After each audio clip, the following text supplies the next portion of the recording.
মেহেরা ছিল একটা ছোট্ট শহরের সাধারণ মেয়ে। পরিবারের অবস্থা ভালো ছিল না।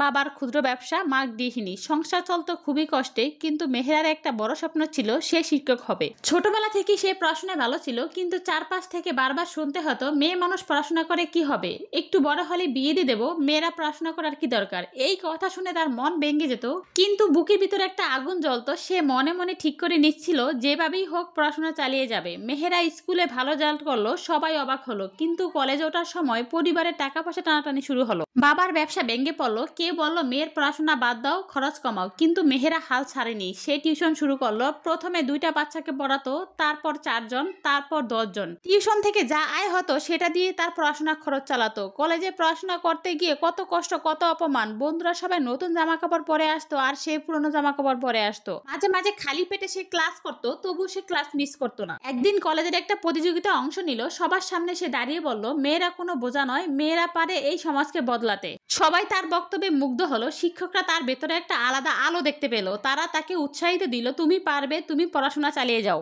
সেদিন থেকে মেহেরা আরো ধৈর্যশীল এবং সংগ্রামী হলো। বিশ্ববিদ্যালয়ে ভর্তি হবার সময় আবার এলো বাধা। টাকা নেই, অনেকের কাছে গিয়ে সাহায্য চাইলো, অনেকেই ফিরিয়ে দিল। শেষে তার টিউশনি আর এক শিক্ষকের সাহায্য নিয়ে ভর্তি হলো। বিশ্ববিদ্যালয়ের সময়টা ছিল আরো কঠিন। চারপাশে অনেক প্রতিযোগিতা, অনেক প্রতিভাবান শিক্ষার্থী, কিন্তু মেহেরা প্রতিদিন 10 থেকে 12 ঘন্টা পড়াশোনা করতো, টিউশনিও চালাতো। মাঝে মাঝে ভেঙে পড়তো আর কাঁদতো, কিন্তু হাল ছাড়তো না। বছরের পর বছর লড়াইয়ের পর মেহেরা বিশ্ববিদ্যালয়ে প্রথম স্থান অধিকার করলো। সবাই অবাক হলো, যে মেয়ে পড়াশোনার অনুমতি দিতে চায়নি সমাজ, সেই মেয়ে এখন সবার গর্ব। কিছুদিন পরে সে শিক্ষক হিসেবে নিয়োগ পেল। আজকে সেই মেহেরা শত শত মেয়েকে পড়ায়, অনুপ্রেরণা দেয়।